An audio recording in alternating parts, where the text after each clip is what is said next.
एक हराम दा पुलिस अफसर पिछे आके उन्हां दे वो ठुड्डे मारने शुरू कर दिंदा बड़े गलत तरीके नाल, ठीक है। उन्हां दे प्राइवेट पार्टां दे वो ठुड्डे मारदा, लत्तां मारदे आ। तां वीडियो देख के ही इन्ना गुस्सा आउंदा है ते मन दे विच मैं रात वो वीडियो देखी। मैं कहा यार भी जे मान लो साडे अरदास करदे अपने किसी सिंह नूं इदां छेड़िया होवे ते फिर गुੱਟ की ते फिर घाटा की। उन्हां नूं तां उहदा उत्ते ही सौदा ला देना चाहीदा सी। चलो उन्हां दी नरमाई आ उन्हां भरावां दी भी उन्हां ने उहनूं कुछ किहा नहीं, कुੱਟਮਾਰ नहीं कीती ते नहीं उहदियां लीरां बनाईयां हुंदियां ते पता लग जांदा। ਇਹ ਕਹਿੰਦੇ ਆ ਵੀ ਸਾਨੂੰ ਫਿਰ ਨਿਸ਼ਾਨਾ ਬਣਾਉਂਦੇ ਆ। ਜੇ ਕਿਸੇ ਹੋਰ ਬੰਦੇ ਤੋਂ ਕੋਈ ਗਲਤੀ ਹੋ ਜਾਂਦੀ ਆ ਉਹਨੂੰ ਮੀਡੀਆ ਦੇ ਵਿੱਚ ਬਵਾਲ ਖੜਾ ਕਰ ਦਿੰਦੇ ਆ ਸਿੱਖਾਂ ਨੇ ਇਹ ਕਰਤਾ, ਫਲਾਣੇ ਨੇ ਇਹ ਕਰਤਾ। ਮੁਸਲਮਾਨ ਵੀਰਾਂ ਤੋਂ ਜੇ ਮੰਨ ਲਾ ਕੋਈ ਉੱਦਾਂ ਨਿੱਕੀ ਮੋਟੀ ਵੀ ਗਲਤੀ ਹੋ ਗਈ ਆ ਤੇ ਇਹਨਾਂ ਨੇ ਉਛਾਲ ਦੇਣਾ। ਤੇ ਕੀ ਗੱਲ ਹੁਣ ਨਹੀਂ ਦਿਖਦਾ ਕਿ ਨਮਾਜ਼ ਅਦਾ ਕਰਦੇ ਮੁਸਲਮਾਨ ਵੀਰਾਂ ਦੇ ਉੱਤੇ ਜਿਹੜੇ ਉਹਨਾਂ ਦੇ ਪ੍ਰਾਈਵੇਟ ਪਾਰਟਾਂ ਦੇ ਠੁੱਡੇ ਮਾਰੇ ਗਏ। ਸਰਕਾਰ ਨੇ ਮੰਨ ਲਓ ਅੱਜ ਹੁਣ ਪਤਾ ਲੱਗਿਆ ਵੀ ਉਹਨੂੰ ਸਸਪੈਂਡ ਕਰਤਾ। ਸਸਪੈਂਡ ਕਰਨਾ ਕੀ ਹੁੰਦਾ? ਉਹਨੂੰ ਦੁਬਾਰਾ ਹੋਰ 15-20 ਦਿਨਾਂ ਪਿੱਛੋਂ ਫੇਰ ਨੌਕਰੀ ਤੇ ਲੈ ਆਉਣਾ ਉਹਨਾਂ ਨੇ। ਇਹ ਘੱਟ ਗਿਣਤੀ ਧਰਮਾਂ ਦੇ ਨਾਲ ਇਹ ਆਪਣੇ ਆਪ ਨੂੰ ਇੱਕ ਤੁਹਾਨੂੰ ਤੁਸੀਂ ਗੁਲਾਮ ਹੋ ਇਹ ਮਹਿਸੂਸ ਕਰਾਉਣਾ ਚਾਹੁੰਦੇ।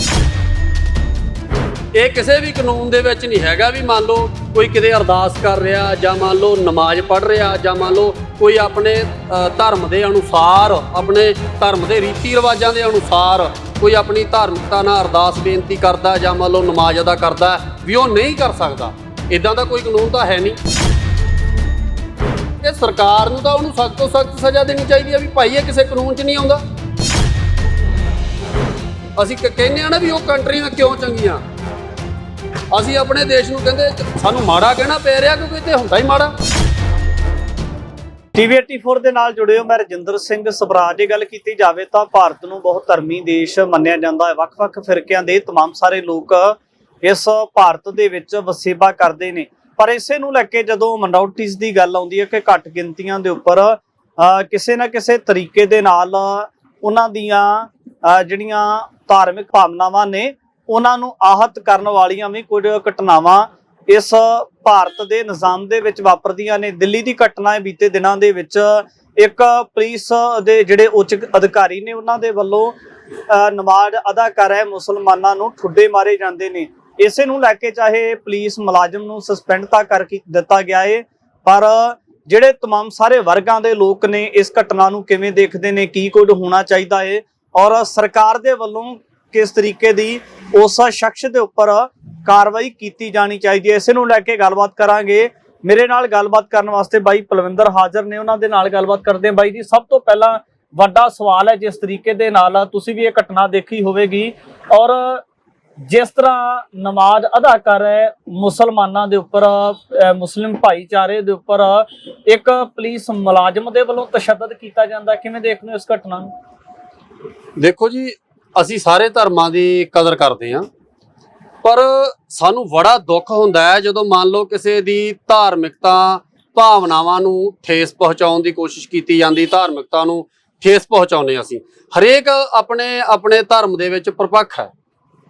ਅਸੀਂ ਅਗਲੇ ਦੀ ਮਰਿਆਦਾ ਆ, ਜਿੱਦਾਂ ਹੁਣ ਸਾਡੀ ਅਰਦਾਸ ਦੀ ਮਰਿਆਦਾ ਆ, ਆਪਣੇ ਪਾਠ ਦੀ ਮਰਿਆਦਾ ਆ, ਇੱਦਾਂ ਹੀ ਕੁਰਾਨ ਦੀ ਮਰਿਆਦਾ ਆ, ਹਿੰਦੂ ਧਰਮ ਵਿੱਚ ਵੀ ਮਰਿਆਦਾ ਹੈ, ਠੀਕ ਹੈ, ਤੇ ਮੁਸਲਿਮ ਧਰਮ ਦੇ ਵਿੱਚ ਵੀ ਮਰਿਆਦਾ ਹੈ। ਜਿੱਦਾਂ ਮੈਂ ਦੇਖਦਾ ਵੀ ਦੁਬਈ ਦੇ ਵਿੱਚ ਮੈਂ ਰਹਿ ਕੇ ਆਇਆ, ਉੱਥੇ ਐਡੀ ਸਖਤ ਉਹ ਉੱਥੇ ਕਾਇਦੇ ਕਾਨੂੰਨ ਆ ਉਹਨਾਂ ਦੇ। ਸਾਡੀਆਂ ਕੰਪਨੀਆਂ ਦੇ ਵਿੱਚ ਮੰਨ ਲਓ ਜੇ ਕੋਈ 2 ਮਿੰਟ ਵੀ ਕਿਸੇ ਨੂੰ ਕੋਈ ਵਿਹਲਾ ਵੇਖ ਲੈਂਦੇ ਸੀ ਤਾਂ ਉੱਤੇ ਐਕਸ਼ਨ ਆ ਜਾਂਦਾ ਸੀ। ਕਈ ਵਾਰੀ ਕਹਿ ਦਿੰਦੇ ਵੀ ਇਹਦੀ ਦਿਹਾੜੀ ਕੱਟ ਦੋ ਸਾਰੀ, ਇਹ ਵਿਹਲਾ ਕਿਵੇਂ ਖੜਾ ਆ ਜਾਂ ਮੰਨ ਲਓ ਕੀ ਕਰਦਾ। ਜਦੋਂ ਨਮਾਜ਼ ਦਾ ਟਾਈਮ ਹੋ ਜਾਂਦਾ ਸੀ ਤਾਂ ਉਹਨਾਂ ਨੂੰ ਚਾਹੇ ਕੰਪਨੀ ਦਾ ਮਾਲਕ ਉੱਥੇ ਖੜਾ ਹੋਵੇ ਉਹ ਰੋਕ ਨਹੀਂ ਸਕਦਾ ਸੀ। ਮਿਸਰ ਦੇ ਵੀ ਅਫਸਰ ਸੀਗੇ ਸਾਡੀ ਕੰਪਨੀ ਦੇ ਵਿੱਚ, ਉਹ ਰੋਕ ਨਹੀਂ ਸਕਦੇ ਸੀ ਵੀ ਤੂੰ ਨਮਾਜ਼ ਨਹੀਂ ਪੜ੍ਹਨੀ ਬਈ, ਤੂੰ ਕੰਮ ਕਰ ਨਾ। ਉਹਨਾਂ ਦੇ ਜਿਵੇਂ ਜਿੰਨੀਆਂ ਵੀ ਨਮਾਜ਼ਾਂ ਹੁੰਦੀਆਂ ਦਿਨ ਦੇ ਵਿੱਚ 5 ਨਮਾਜ਼ਾਂ ਹੈ ਕੋਈ ਵੀ, ਉਹਨਾਂ ਦੇ ਨਾ ਤਾਂ ਕੋਈ ਪੈਸਾ ਕੱਟਿਆ ਜਾਂਦਾ ਸੀ, ਨਾ ਉਹਨਾਂ ਨੂੰ ਕੋਈ ਅਫਸਰ ਰੋਕ ਸਕਦਾ ਸੀਗਾ।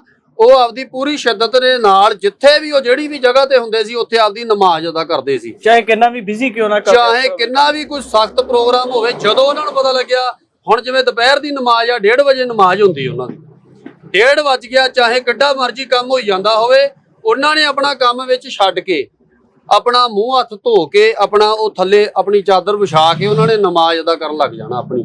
ਤਾਂ ਕਿਸੇ ਵੀ ਅਫਸਰ ਨੇ ਉਹਨੂੰ ਹਮਕੋ ਤੁਮਕੋ ਨਹੀਂ ਕਰਨੀ ਵੀ ਭਾਈ ਤੂੰ ਕੰਮ ਚੱਲਦਾ ਹੈ, ਤੂੰ ਯਾਰ ਵਿੱਚ ਛੱਡਤਾ ਕੁਝ ਕਰਤਾ। ਉਹਨਾਂ ਮਸ਼ੀਨਾਂ ਉੱਥੇ ਹੀ ਬੰਦ ਕਰ ਦੇਣੀਆਂ ਮੁਸਲਿਮ ਵੀਰਾਂ ਨੇ। ਜਦੋਂ ਅਸੀਂ ਪਹਿਲੀ ਵਾਰ ਜਦੋਂ ਅਸੀਂ ਉੱਥੇ ਗਏ ਆ ਤੇ ਹੁਣ ਜਿਹੜੀ ਬੱਸ ਦੇ ਵਿੱਚ ਅਸੀਂ ਜਾਂਦੇ ਸੀ ਉਹ 'ਚ ਸਾਡੇ ਮੁਸਲਿਮ ਭਰਾ ਵੀ ਹੁੰਦੇ ਸੀਗੇ ਹਨਾ, ਆਪਣੇ ਹਿੰਦੂ ਭਰਾ ਵੀ ਹੁੰਦੇ ਸੀ ਤੇ ਅਸੀਂ ਵੀ ਹੁੰਦੇ ਸੀ, ਸਾਰੇ ਤਬਕਿਆਂ ਦੇ ਉਹਦੇ 'ਚ ਬੰਦੇ ਹੁੰਦੇ ਸੀ। ਜਦੋਂ ਨਮਾਜ਼ ਦਾ ਟਾਈਮ ਹੋ ਜਾਣਾ ਤੇ ਸਾਡੀ ਪਹਿਲੀ ਵਾਰ ਜਦੋਂ ਅਸੀਂ ਜਾਂਦੇ ਦੇਖਦੇ ਬੱਸ ਸਾਈਡ ਤੇ ਲਾਤੀ, ਸੜਕ ਦੇ ਉੱਤੇ ਲਾ ਤੇ ਉਹ ਸੜਕ ਦੇ ਉੱਤੇ ਹੀ ਸਾਈਡ ਦੇ ਉੱਤੇ ਇੱਕ ਸਾਈਡ ਦੇ ਉੱਤੇ ਸੜਕ ਦੇ ਉੱਤੇ ਹੀ ਆਪਣੇ ਉਹ ਵੀਰ ਨਮਾਜ਼ ਪੜ੍ਹਨ ਲੱਗ ਜਾਂਦੇ ਆ। ਤੇ ਅਸੀਂ ਜੋ 15-20 ਮਿੰਟ ਆ ਜਿਹੜੇ ਉਹ ਜਿੰਨਾ ਨਮਾਜ਼ ਦਾ ਸਮਾਂ ਲੱਗਦਾ ਹੈ ਉਹ ਨਮਾਜ਼ ਆਪਣੀ ਪੜ੍ਹਦੇ ਆ। ਉਸ ਤੋਂ ਬਾਅਦ ਜਿਹੜੇ ਚਾਲੇ ਪਾ ਦਿੰਦੇ ਆ ਵੀ ਕੋਈ ਵੀ ਉਹਦੇ ਤੇ ਇਤਰਾਜ਼ ਨਹੀਂ ਪ੍ਰਗਟ ਕਰਦਾ, ਨਾ ਬੱਸ ਦਾ ਡਰਾਈਵਰ, ਨਾ ਦੂਜੀਆਂ ਸਵਾਰੀਆਂ, ਨਾ ਕੋਈ ਹੋਰ, ਕਿਉਂਕਿ ਉਹਨਾਂ ਦਾ ਧਰਮ ਹੈ। ਕੋਈ ਵੀ ਜਗ੍ਹਾ ਹੋਵੇ, ਕਿਤੇ ਵੀ ਹੋਵੇ, ਐਡਾ ਕਿੱਡਾ ਮਰਜ਼ੀ ਕੋਈ ਅਫਸਰ ਹੋਏ, ਰੋਕ ਨਹੀਂ ਸਕਦਾ। ਤੇ ਬੜਾ ਗੁੱਸਾ ਆਉਂਦਾ ਜਦੋਂ ਕੱਲ ਦੀ ਆਪਾਂ ਇੱਕ ਵੀਡੀਓ ਦੇਖਦੇ ਹਾਂ ਦਿੱਲੀ ਦੀ, ਤਾਂ ਉਹ ਮੁਸਲਿਮ ਵੀਰ ਆ ਜਿਹੜੇ ਵੀਰ ਆ ਉਹ ਆਪਣੀ ਨਮਾਜ਼ ਅਦਾ ਕਰ ਰਹੇ ਆ। ਕੋਈ ਇਹ ਤਾਂ ਹੈ ਨਹੀਂ ਵੀ ਕੋਈ ਯਾਸ਼ੀ ਕਰ ਰਹੇ ਆ ਜਾਂ ਮੰਨ ਲਾ ਕੋਈ ਨਸ਼ਾ ਸੜਕ ਦੇ ਉੱਤੇ ਕਰ ਰਹੇ ਆ ਜਾਂ ਸ਼ੋਰ ਸ਼ਰਾਬਾ ਕਰ ਰਹੇ ਆ, ਤੇ ਉਹ ਆਪਣੀ ਨਮਾਜ਼ ਵੀ ਆਪਣੇ ਮੂੰਹ ਦੇ ਵਿੱਚ ਹੀ ਪੜ੍ਹਦੇ ਆ ਜਿੱਦਾਂ ਵੀ ਹਨਾ, ਵੀ ਕੋਈ ਵਾਇਲੈਂਸ ਨਹੀਂ ਹੋ ਰਹੀ, ਕੋਈ ਕੁਛ ਨਹੀਂ ਹੋ ਰਿਹਾ ਉਹਦੇ ਤੋਂ। ਤਾਂ ਉਹ ਫਿਰ ਵੀ ਇੱਕ ਹਰਾਮ ਦਾ ਪੁਲਿਸ ਅਫਸਰ ਪਿੱਛੇ ਆ ਕੇ ਉਹਨਾਂ ਦੇ ਉਹ ਠੁੱਡੇ ਮਾਰਨੇ ਸ਼ੁਰੂ ਕਰ ਦਿੰਦਾ ਬੜੇ ਗਲਤ ਤਰੀਕੇ ਨਾਲ, ਠੀਕ ਆ। ਉਹਨਾਂ ਦੇ ਪ੍ਰਾਈਵੇਟ ਪਾਰਟਾਂ ਦੇ ਉਹ ਠੁੱਡੇ ਮਾਰਦਾ, ਲੱਤਾਂ ਮਾਰਦੇ ਆ। ਤਾਂ ਵੀਡੀਓ ਦੇਖ ਕੇ ਇੰਨਾ ਕੁ ਗੁੱਸਾ ਆਉਂਦਾ ਹੈ ਤੇ ਮਨ ਦੇ ਵਿੱਚ ਮੈਂ ਰਾਤ ਉਹ ਵੀਡੀਓ ਦੇਖੀ, ਮੈਂ ਕਿਹਾ ਯਾਰ ਵੀ ਜੇ ਮੰਨ ਲਓ ਸਾਡੇ ਅਰਦਾਸ ਕਰਦੇ ਆਪਣੇ ਕਿਸੇ ਸਿੰਘ ਨੂੰ ਏਦਾਂ ਛੇੜਿਆ ਹੋਵੇ ਤੇ ਫਿਰ ਗੁੱਟ ਕੀ ਤੇ ਫਿਰ ਗਾਟਾ ਕੀ ਹੈ। ਤਾਂ ਉਹਨਾਂ ਨੂੰ ਤਾਂ ਉਹਦਾ ਉੱਥੇ ਹੀ ਸੋਧਾ ਲਾ ਦੇਣਾ ਚਾਹੀਦਾ ਸੀ। ਚਲੋ ਉਹਨਾਂ ਦੀ ਨਰਮਾਈ ਆ ਉਹਨਾਂ ਭਰਾਵਾਂ ਦੀ ਵੀ ਉਹਨਾਂ ਨੇ ਉਹਨੂੰ ਕੁਛ ਕਿਹਾ ਨਹੀਂ, ਕੁੱਟਮਾਰ ਨਹੀਂ ਕੀਤੀ, ਤੇ ਨਹੀਂ ਉਹਦੀਆਂ ਲੀਰਾਂ ਬਣਾਈਆਂ ਹੁੰਦੀਆਂ ਤੇ ਪਤਾ ਲੱਗ ਜਾਂਦਾ। ਇਸ ਤਰ੍ਹਾਂ ਦੇ ਕਿਹੜੇ ਕਾਰਨ ਹੋ ਸਕਦੇ ਆ ਕਿ ਕੋਈ ਅੱਲਾਹ ਤਾਲਾ ਦੇ ਨਾਲ ਜੁੜਿਆ ਹੋਇਆ, ਨਮਾਜ਼ ਅਦਾ ਕਰ ਰਿਹਾ ਹੈ, ਪਰ ਜੇ ਉਹ ਰਸਤੇ ਦੇ ਵਿੱਚ ਵੀ ਹੈ ਕੋਈ 5-10 ਮਿੰਟ ਕੋਈ ਅੱਲਾਹ ਤਾਲਾ ਦਾ ਨਾਮ ਲੈ ਰਿਹਾ, ਤਾਂ ਕਿਉਂ ਇਸ ਤਰ੍ਹਾਂ ਦਾ ਰਵੱਈਆ ਅਪਣਾਇਆ ਜਾ ਰਿਹਾ? ਇਹ ਧਰਮੀ ਨਫ਼ਰਤ ਅਪਣਾਉਂਦੇ ਆ ਜੀ। ਜਿਹੜੀ ਨਫ਼ਰਤ ਹੈ ਇਹ ਦੇਖੋ, ਨਾ ਤਾਂ ਸਿੱਖ ਕਿਸੇ ਧਰਮ ਨਾਲ ਨਫ਼ਰਤ ਕਰਦਾ, ਨਾ ਕੋਈ ਅਸੀਂ ਮੁਸਲਿਮ ਵੀਰ ਸਿੱਖ ਧਰਮ ਨਾਲ ਜਾਂ ਕਿਸੇ ਵੀ ਧਰਮ ਨਾਲ ਆਪਾਂ ਕੋਈ ਨਫ਼ਰਤ ਕਰਦੇ ਆ। ਪਤਾ ਨਹੀਂ ਇਹ ਕਹਿੰਦੇ ਆ ਵੀ ਸਾਨੂੰ ਫਿਰ ਨਿਸ਼ਾਨਾ ਬਣਾਉਂਦੇ ਆ। ਜੇ ਕਿਸੇ ਹੋਰ ਬੰਦੇ ਤੋਂ ਕੋਈ ਗਲਤੀ ਹੋ ਜਾਂਦੀ ਆ, ਉਹਨੂੰ ਮੀਡੀਆ ਦੇ ਵਿੱਚ ਬਵਾਲ ਖੜਾ ਕਰ ਦਿੰਦੇ ਆ, ਆ ਸਿੱਖਾਂ ਨੇ ਇਹ ਕਰਤਾ, ਆ ਫਲਾਣੇ ਨੇ ਇਹ ਕਰਤਾ। ਮੁਸਲਮਾਨ ਵੀਰਾਂ ਤੋਂ ਜੇ ਮੰਨ ਲਾ ਕੋਈ ਉਦਾਂ ਨਿੱਕੀ ਮੋਟੀ ਵੀ ਗਲਤੀ ਹੋ ਗਈ ਆ ਤੇ ਇਹਨਾਂ ਨੇ ਉਛਾਲ ਦੇਣਾ। ਤੇ ਕੀ ਗੱਲ ਹੁਣ ਨਹੀਂ ਦਿਖਦਾ ਕਿ ਨਮਾਜ਼ ਅਦਾ ਕਰਦੇ ਮੁਸਲਮਾਨ ਵੀਰਾਂ ਦੇ ਉੱਤੇ ਜਿਹੜੇ ਉਹਨਾਂ ਦੇ ਪ੍ਰਾਈਵੇਟ ਪਾਰਟਾਂ ਦੇ ਠੁੱਡੇ ਮਾਰੇ ਗਏ ਬੜੇ ਇਸ ਤਰੀਕੇ ਨਾਲ? ਤਾਂ ਕੋਈ ਮੈਂ ਕਹਿੰਦਾ ਕੋਈ ਉਹਨਾਂ ਦਾ ਰਿਮਾਂਡ ਲੈ ਰਹੇ ਹੋ ਤੁਸੀਂ ਸੜਕ ਦੇ ਉੱਤੇ, ਵੀ ਕੋਈ ਰਿਮਾਂਡ ਲੈ ਰਹੇ ਹੋ? ਬੜੇ ਵੱਡੇ ਗੁਨਾਹਗਾਰ ਹੈ, ਕੋਈ ਟੈਰਰਿਸਟ ਆ ਉਹ। ਉਹਨਾਂ ਨੂੰ ਪਿਆਰ ਨਾਲ ਵੀ ਤਾਂ ਸਮਝਾਇਆ ਜਾ ਸਕਦਾ ਸੀ, ਉਹਨਾਂ ਨੂੰ ਪੁੱਛਿਆ ਜਾ ਸਕਦਾ ਸੀ ਭਾਈ ਤੁਸੀਂ ਇੱਕ, ਜੇ ਤੁਹਾਨੂੰ ਵੈਸੇ ਤਾਂ ਸਾਰੀ ਦੁਨੀਆ ਨੂੰ ਪਤਾ ਵੀ ਉਹ ਰੱਬ ਦਾ ਨਾਂ ਹੀ ਲੈ ਰਹੇ ਆ, ਕੋਈ ਇਹ ਤਾਂ ਹੈ ਨਹੀਂ ਵੀ ਕੋਈ ਹਥਿਆਰਾਂ ਦੀ ਟ੍ਰੇਨਿੰਗ ਲੈ ਰਹੇ ਆ ਜਾਂ ਕੁਛ ਕਰ ਰਹੇ ਆ। ਇਹਦੇ ਹੁਣ ਸਰਕਾਰ ਨੇ ਮੰਨ ਲਓ ਅੱਜ ਹੁਣ ਪਤਾ ਲੱਗਿਆ ਵੀ ਉਹਨੂੰ ਸਸਪੈਂਡ ਕਰਤਾ। ਸਸਪੈਂਡ ਕਰਨਾ ਕੀ ਹੁੰਦਾ? ਉਹਨੂੰ ਦੁਬਾਰਾ ਹੋਰ 15-20 ਦਿਨਾਂ ਪਿੱਛੋਂ ਫੇਰ ਨੌਕਰੀ ਤੇ ਲੈ ਆਉਣਾ ਉਹਨਾਂ ਨੇ। ਹੁਣ ਕੀ ਚਾਹੀਦਾ ਸੀ? ਉਹਨੂੰ ਡਿਸਮਿਸ ਕਰਦੇ, ਉਹਨੂੰ ਸਜ਼ਾ ਦਿੰਦੇ, ਉਹਨੂੰ ਸਲਾਖਾਂ ਦੇ ਪਿੱਛੇ ਕਰਦੇ ਵੀ ਇੱਕ ਤੁਸੀਂ ਇਹ ਘੱਟ ਗਿਣਤੀ ਧਰਮਾਂ ਦੇ ਨਾਲ ਇਹ ਆਪਣੇ ਆਪ ਨੂੰ ਇੱਕ ਤੁਹਾਨੂੰ ਤੁਸੀਂ ਗੁਲਾਮ ਹੋ ਇਹ ਮਹਿਸੂਸ ਕਰਾਉਣਾ ਚਾਹੁੰਦੇ, ਚਾਹੇ ਸਿੱਖ ਹੈ ਚਾਹੇ ਮੁਸਲਮਾਨ। ਮੈਂ ਤੁਹਾਨੂੰ ਰੋਕਣਾ ਚਾਹਾਂਗਾ, ਨਾ ਤੇ ਸੰਵਿਧਾਨ ਦੇ ਵੱਲੋਂ, ਨਾ ਸਰਕਾਰਾਂ ਦੇ ਵੱਲੋਂ, ਨਾ ਨਿਜ਼ਾਮ ਦੇ ਵੱਲੋਂ, ਤੇ ਨਾ ਹੀ ਉੱਚ ਅਧਿਕਾਰੀਆਂ ਦੇ ਵੱਲੋਂ ਇਹ ਟ੍ਰੇਨਿੰਗ ਦਿੱਤੀ ਜਾਂਦੀ ਹੈ ਕਿ ਤੁਸੀਂ ਕਿਸੇ ਖਾਸ ਫਿਰਕੇ ਨੂੰ ਟਾਰਗੇਟ ਕਰੋ। ਫਿਰ ਜਿਹੜਾ ਵੀ ਅਹੁਦੇ ਦੇ ਉੱਪਰ ਤਾਇਨਾਤ ਹੁੰਦਾ ਫਿਰ ਉਹਦੇ ਵੱਲੋਂ ਰਵੱਈਆ ਅਪਣਾਉਣਾ, ਇਹਦੇ ਵਿੱਚ ਕੀ ਸਮਝਿਆ ਜਾਵੇ? ਰਵੱਈਆ ਸਮਝਿਆ ਨਹੀਂ ਮੈਂ ਤੁਹਾਡੀ ਗੱਲ। ਜਿਹੜਾ ਮੁਲਾਜ਼ਮ ਹੈ, ਜਿਹੜਾ ਉਸ ਜਗ੍ਹਾ ਦੇ ਉੱਪਰ ਤਾਇਨਾਤ ਆਫੀਸਰ ਹੈ, ਉਹਦੇ ਵੱਲੋਂ ਕੇਵਲ ਰਵੱਈਆ ਅਪਣਾਇਆ ਜਾ ਰਿਹਾ, ਕਿਉਂਕਿ ਟ੍ਰੇਨਿੰਗ ਤੇ ਕੋਈ ਦਿੱਤੀ ਨਹੀਂ ਜਾਂਦੀ। ਦੇਖੋ ਇਹ ਕਿਸੇ ਵੀ ਕਾਨੂੰਨ ਦੇ ਵਿੱਚ ਨਹੀਂ ਹੈਗਾ ਵੀ ਮੰਨ ਲਓ ਕੋਈ ਕਿਤੇ ਅਰਦਾਸ ਕਰ ਰਿਹਾ ਜਾਂ ਮੰਨ ਲਓ ਨਮਾਜ਼ ਪੜ੍ਹ ਰਿਹਾ ਜਾਂ ਮੰਨ ਲਓ ਕੋਈ ਆਪਣੇ ਧਰਮ ਦੇ ਅਨੁਸਾਰ, ਆਪਣੇ ਧਰਮ ਦੇ ਰੀਤੀ ਰਿਵਾਜਾਂ ਦੇ ਅਨੁਸਾਰ ਕੋਈ ਆਪਣੀ ਧਾਰਮਿਕਤਾ ਨਾਲ ਅਰਦਾਸ ਬੇਨਤੀ ਕਰਦਾ ਜਾਂ ਮੰਨ ਲਓ ਨਮਾਜ਼ ਅਦਾ ਕਰਦਾ ਵੀ ਉਹ ਨਹੀਂ ਕਰ ਸਕਦਾ। ਇਦਾਂ ਦਾ ਕੋਈ ਕਾਨੂੰਨ ਤਾਂ ਹੈ ਨਹੀਂ, ਠੀਕ ਆ। ਵੀ ਉਹ ਅਫਸਰ ਆਪਣੀ ਮਰਜ਼ੀ ਦੇ ਨਾਲ ਹੀ, ਇੱਕ ਉਹਨਾਂ ਦੇ ਮਨ ਦੇ ਵਿੱਚ ਨਫ਼ਰਤ ਹੈ, ਮੰਨ ਲਓ ਇੱਕ ਧਰਮ ਤੋਂ ਦੂਜੇ ਧਰਮ ਦੇ ਲਈ ਨਫ਼ਰਤ ਆ, ਉਹ ਆਪਣੀ ਪਰਸਨਲੀ ਨਫ਼ਰਤ ਆ ਜਿਹੜੀ ਉਹ ਏਦਾਂ ਸੜਕ ਦੇ ਉੱਤੇ ਜਿਹੜੀ ਉਹ ਕਰ ਰਿਹਾ, ਇਹੀ ਗੱਲ ਤੁਸੀਂ ਕਰ ਰਹੇ ਹੋ, ਠੀਕ ਆ। ਉਹ ਨਹੀਂ ਕਰ ਸਕਦਾ ਤੇ ਇਸ ਕਰਕੇ ਸਰਕਾਰ ਨੂੰ ਤਾਂ ਉਹਨੂੰ ਸਖਤ ਤੋਂ ਸਖਤ ਸਜ਼ਾ ਦੇਣੀ ਚਾਹੀਦੀ ਹੈ ਵੀ ਭਾਈ ਇਹ ਕਿਸੇ ਕਾਨੂੰਨ 'ਚ ਨਹੀਂ ਆਉਂਦਾ। ਵੀ ਇਹ ਤਾਂ ਹੈ ਨਹੀਂਗਾ ਵੀ ਉਹਨਾਂ ਨੇ ਕੋਈ ਰੋਡ ਬਲੌਕ ਕਰਤਾ, ਜਾਂ ਮੰਨ ਲਓ ਕੋਈ ਬਹੁਤ ਵੱਡਾ ਗੁਨਾਹ ਕਰ ਰਹੇ ਆ, ਜਾਂ ਮੰਨ ਲਓ ਉਹਨਾਂ ਦੇ ਕੋਲੇ ਅਸਲਾ ਆ, ਜਾਂ ਮੰਨ ਲਓ ਕੋਈ ਵਾਇਲੈਂਸ ਕਰ ਰਹੇ ਆ, ਕੋਈ ਉਹ ਇਦਾਂ ਦਾ ਤਾਂ ਉਹ ਕੰਮ ਨਹੀਂ ਕਰ ਰਹੇ। ਠੀਕ ਆ, ਸਰਕਾਰ ਦੀਆਂ ਤਾਂ ਕੋਈ ਗਾਈਡਲਾਈਨਾਂ ਇਦਾਂ ਦੀਆਂ ਹੈ ਨਹੀਂ ਆ ਵੀ ਕੋਈ ਭਾਈ ਕੋਈ ਅਰਦਾਸ ਬੇਨਤੀ ਕਰਦਾ ਹੈ ਜਾਂ ਮੰਨ ਲਓ ਆਪਣੇ ਧਰਮ ਦਾ ਪਾਠ ਪੂਜਾ ਕਰਦਾ ਹੈ ਤਾਂ ਉਹਨੂੰ ਜਾ ਕੇ ਤੁਸੀਂ ਕੁੱਟੋ ਮਾਰੋ। ਤੇ ਪਰ ਸਰਕਾਰ ਨੂੰ ਤਾਂ ਉੱਥੇ ਸਖਤ ਤੋਂ ਸਖਤ ਐਕਸ਼ਨ ਲੈਣਾ ਚਾਹੀਦਾ ਸੀ ਉਹਦੇ ਖਿਲਾਫ। ਜਿਹੜੇ ਭਾਰਤ ਤੋਂ ਬਿਨਾ ਹੋਰ ਕੰਟਰੀਜ਼ ਨੇ, ਚਾਹੇ ਉਹ ਦੁਬਈ ਦੀ ਗੱਲ ਹੋਵੇ ਜਾਂ ਜਿਹੜੇ ਅਰਬ ਕੰਟਰੀਜ਼ ਦੀ ਗੱਲ ਹੋਵੇ, ਉਹਨਾਂ ਦੇ ਵਿੱਚ ਵੀ ਇਸੇ ਤਰੀਕੇ ਦੇ ਨਾਲ ਜਿਹੜਾ ਇਸਲਾਮਿਕ ਭਾਈਚਾਰਾ ਹੈ ਜਾਂ ਜਿਹੜੇ ਮੁਸਲਮਾਨ ਵੀਰ ਨੇ ਉਹ ਕਿਸੇ ਜਗ੍ਹਾ ਦੇ ਉੱਪਰ ਮੌਜੂਦ ਹੋਣ ਤੇ ਉਹ ਵੀ ਇਸੇ ਜਗ੍ਹਾ ਇਸੇ ਤਰ੍ਹਾਂ ਦੇ ਨਾਲ ਨਮਾਜ਼ ਅਦਾ ਕਰਦੇ ਨੇ। ਭਾਜੀ ਨਮਾਜ਼ ਇਦਾਂ ਮੈਂ ਤੁਹਾਨੂੰ ਦੱਸਦਾ ਵੀ ਜਿੱਡਾ ਮਰਜੀ ਜਿੱਦਾਂ ਉੱਥੇ ਟਾਰਗੇਟ ਹੁੰਦਾ ਵੀ ਆ ਜਿਹੜਾ ਕੰਮ ਕੰਪਲੀਟ ਆ ਇਹ ਮੰਨ ਲਓ 2 ਦਿਨ ਚ 5 ਦਿਨ ਚ ਜਾਂ 1 ਦਿਨ ਦੇ ਵਿੱਚ ਉਹਨਾਂ ਨੇ ਇੰਜੀਨੀਅਰਾਂ ਨੇ ਫੋਰਮੈਨ ਨੂੰ ਦੇ ਦੇਣਾ ਵੀ ਮੈਨੂੰ ਕੰਪਲੀਟ ਚਾਹੀਦਾ। ਜਦੋਂ ਨਮਾਜ਼ ਦਾ ਟਾਈਮ ਹੋ ਗਿਆ, ਚਾਹੇ ਉਹ ਕੋਈ ਟਾਵਰ ਕ੍ਰੇਨ ਚੱਲਦੀ ਹੈ, ਚਾਹੇ ਕਿੱਡੀ ਹੈਵੀ ਮਸ਼ੀਨ ਚੱਲਦੀ ਹੈ, ਚਾਹੇ ਉੱਥੇ ਕੰਕਰੀਟ ਵਾਲਾ ਟਰੱਕ ਚੱਲਦਾ ਹੈ, ਚਾਹੇ ਮਸ਼ੀਨ ਚੱਲਦੀ, ਜਿਹੜੇ ਵੀ ਮੁਸਲਿਮ ਵੀਰ ਹੈ ਉਹਨਾਂ ਨੇ ਆਪਣਾ ਕੰਮ ਨਮਾਜ਼ ਦਾ ਜਦੋਂ ਨਮਾਜ਼ ਦਾ ਟਾਈਮ ਹੋ ਗਿਆ, ਜਿਵੇਂ ਹੁਣ ਦੁਪਹਿਰ ਦੀ ਨਮਾਜ਼ 1:30 ਵਜੇ ਦੀ ਆ, ਉਹਨਾਂ ਨੇ 5-7 ਮਿੰਟ ਪਹਿਲਾਂ ਆਪਣਾ ਕੰਮ ਛੱਡ ਦੇਣਾ।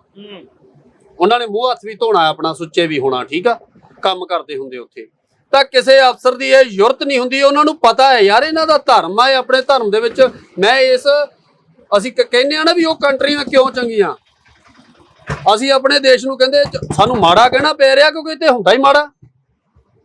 ਹੁਣ ਇੱਕ ਕੁੜੀ ਵਿਚਾਰੀ ਵਿਦੇਸ਼ ਤੋਂ ਆਉਂਦੀ ਹੈ ਮੋਟਰਸਾਈਕਲ ਤੇ ਯਾਤਰਾ ਕਰਨ, ਉਹ ਸਾਰੀਆਂ ਕੰਟਰੀਆਂ ਘੁੰਮਦੀ ਆ, ਤਾਲਿਬਾਨ ਵੀ ਘੁੰਮਦੀ ਆ। ਠੀਕ ਆ, ਇਹੋ ਜਿਹੀਆਂ ਜਿਨ੍ਹਾਂ ਬਾਰੇ ਅਸੀਂ ਸੁਣਦੇ ਆ ਵੀ ਬੜੀਆਂ ਖੂਨਖਾਰ ਕੰਟਰੀਆਂ ਆ, ਬੜੇ ਉਹ ਬੰਦੇ ਜਾਣੀ ਕਿ ਖੂਨਖਾਰ ਆ, ਉਸ ਕੰਟਰੀਆਂ ਦੇ ਵਿੱਚ ਵੀ ਉਹ ਸੇਫ। ਉਹਨਾਂ ਨਾਲ ਫੋਟੋ ਮੈਂ ਪੋਸਟ ਵੀ ਪਾਈ ਸੀ ਥੋੜੇ ਜਿਹੇ ਦਿਨ ਹੋ ਗਏ ਆ ਵੀ ਬੜੀ ਖੁਸ਼ ਉਹਨੇ ਸੈਲਫੀਆਂ ਪਾਈਆਂ ਉਹ ਕਰੀਆਂ।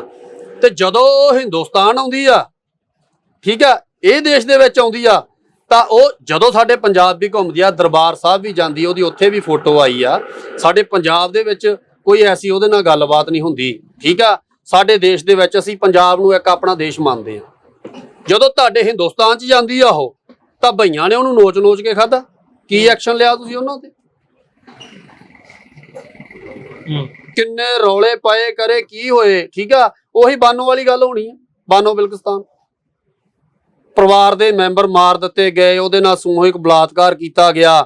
ਠੀਕ ਆ, ਤੇ ਉਹਨਾਂ ਨੂੰ ਜੇਲ੍ਹ ਹੋਈ। ਜੇਲ੍ਹ ਤੋਂ ਬਾਅਦ ਇਹਨਾਂ ਨੇ ਇਹ ਕਹਿ ਕੇ ਛੁਡਵਾ ਲਏ ਵੀ ਇਹਨਾਂ ਦਾ ਜੇਲ੍ਹ ਦੇ ਵਿੱਚ ਵਤੀਰਾ ਬਹੁਤ ਵਧੀਆ ਸੀ। ਤੇ ਬਾਹਰੋਂ ਕੀ ਕਰਕੇ ਗਏ ਸੀ ਉਹ? ਸਾਡਾ ਕਾਨੂੰਨ ਇਹ ਕਹਿੰਦਾ। ਹਾਂ, ਜਦੋਂ ਅਸੀਂ ਕੁਛ ਕਰਦੇ ਆ, ਅਸੀਂ ਉਹੀ ਗੱਲ ਹੋ ਗਈ ਨਾ, ਘੱਟ ਗਿਣਤੀਆਂ ਨੂੰ ਤੁਸੀਂ ਇੱਕ ਆਜ਼ਾਦ ਦੇਸ਼ ਦੇ ਗੁਲਾਮ ਲੋਕ ਹੋ, ਇਹ ਵਾਰ-ਵਾਰ ਯਾਦ ਕਰਾਇਆ ਜਾਂਦਾ। ਸਾਨੂੰ ਜਾਗਣਾ ਪੈਣਾ। ਜਿੰਨਾ ਚਿਰ ਅਸੀਂ ਉੱਠਦੇ ਨਹੀਂ, ਹਲੇ ਤਾਂ ਗੱਲ ਇੱਥੋਂ ਤੱਕ ਧਰਮਾਂ ਤੱਕ ਤੇ ਆਉਂਦੀ, ਇਹਨਾਂ ਨੇ ਇੱਕ ਦਿਨ ਘਰਾਂ 'ਚ ਵੜਨਾ।